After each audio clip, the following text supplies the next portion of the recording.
That happens because the most simple things have the broadest application in life.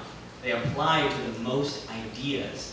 And you truly can learn about the nature of things by looking to nature and observing. This concept has existed in every spiritual and sacred tradition forever, pretty much. And it's actually come more recently into, well, not that recently, but relatively recently, considering how long we've been here, into psychology. In Jungian psychology, Carl Jung called this something called perception is projection. Now, some of you may have heard me talk about this before. Bear with me, I'll talk about it in a little bit different way so that hopefully you guys can get some more information out of it, new information. If you haven't heard this is really cool. I'm basically going to share with you the most profound learning that I've ever had in my life. I'm going to try to condense this down in 1 hour. There's one principle that I have gained more value out of for me personally and for the people who I've shared it with than any other thing that I've ever learned, because it's gone with me everywhere. And that's this idea of perception is projection. So the idea with perception is projection is that we cannot see anything outside of ourselves that does not exist inside.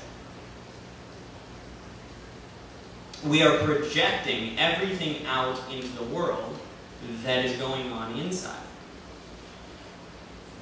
So there's a lot of different ways that you can go about proving this. One of the most technical and surefire ways to explain this is from a book called Flow by a scientist named Mihai Csikszentmihalyi. And he wrote this book and he said that at any given moment, our nervous system is being bombarded, so to speak, is being in contact every second with 2.3 million bits of information.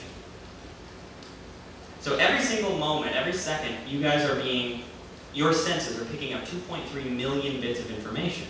But of those 2.3 million bits, you can only consciously focus on about 134. So in every single second, well, let me give you an example of this. This is the best way I like to explain it. Imagine you have a toothpick in this hand, okay? And your job is every second you're supposed to take this toothpick and move it to the other hand. And then you have another one, okay? You can do that, right? Is this yes? Yeah. Okay, good. So now imagine somebody hands you 134 toothpicks. You can still do that. Like, we can think about 134 toothpicks. You can do that every second, right? Now think about 2.3 million toothpicks. See, when that happens, all of a sudden it just kind of goes, and like we can't think about it anymore. It goes beyond our thinking. That's exactly what our nervous system experiences every second that we have all this information. So it can't possibly take it all in. Every second we are leaving out, if we're leaving out all of that information, we're leaving out, the number is 2,299,866 bits of information every second. This is the basis behind the phenomenon of, let's say two people go to a party. One person goes to the party, has a great time, says that's an awesome party. Another person leaves from the party and says, are you kidding? That was a horrible party. What are you talking about? Totally, same stimulus, totally different experience. There's a metaphor I heard about in regards to stress and how people deal with stress. And they said to a drowning man, another wave is just one more thing pulling him down under the ocean. But to someone who's out surfing, another wave, the bigger the wave, the more fun, the better it is. Same stimulus, different response. The idea, the basis behind this is that our thoughts do not, our beliefs about the world do not reflect the world. They actually create our world. Because we tend to go out looking for things that are in our mind. Whatever we're thinking about, we will experience. Let me give you an example. Have you guys ever had a friend who bought a new car? Or you bought a new car. And then all of a sudden, you start seeing that car everywhere? You know what I mean? And was the car there before? Yeah. Probably it was, more than likely, but you didn't see it before because it wasn't in your mind. But the moment that happened, so let's say someone goes out into the world with a belief that says something like, money doesn't grow on trees. What kind of world are they going to experience? Yeah, exactly. So it's really important to get this at a deep level. So we're going to come back to this concept a lot. What we're going to do now is I'm going to go through and talk to you a little bit more about how this works, how this relates to everything else we've talked about today, the spiritual nature of what's going on in this process, and then I'm going to give you an experience and a technique that you can do at the end that can actually go through and resolve these unconscious blocks. Does that sound like something you guys would want to have? Yeah? Good. So this is one of my favorite diagrams. I'm going to bring this over here.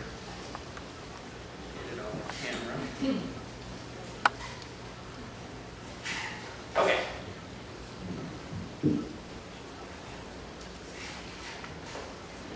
In everything in life, there is a surface structure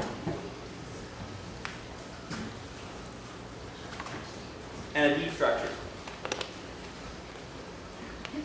All thoughts, all communication. Like, have you guys ever had a conversation with somebody where you realized, like, halfway through the conversation that you really weren't talking about what you thought you were talking about, and it was definitely something deeper, you know?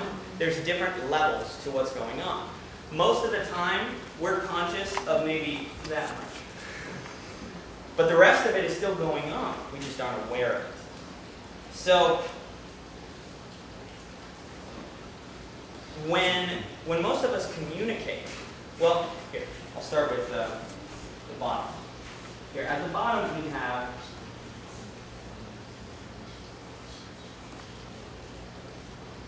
a specific thought. At the very deep level structure, we have a very specific thought. And bear with me while I do this, guys, because this will come back. I'm going to utilize this. So stick with me. At the very deep level, we have a specific thought. But then we go through three processes. See, we have these 2.3 million bits of information coming in, and we have to have some kind of process to figure out what we're going to leave in and what we're going to leave out. Does that make sense? So what we do is we delete, distort, and generalize that information. So the first thing we do is we generalize, and thought becomes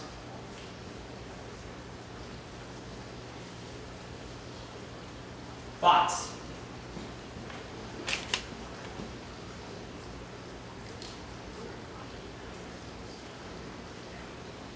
But then, we're not done there, because then we actually go through and distort it, and it becomes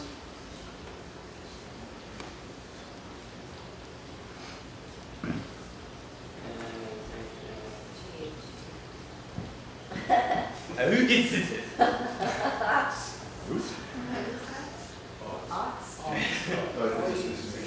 It's the computer. What's that? Hitchhiker's Guide to the Galaxy, deep thought. Yeah, right. So here's what I mean by this. See, when someone comes in and they start communicating to you, when someone is communicating something, what you're going to experience is not the thought that's actually happening. What you're experiencing is something way up here. Because see, what happens from here is that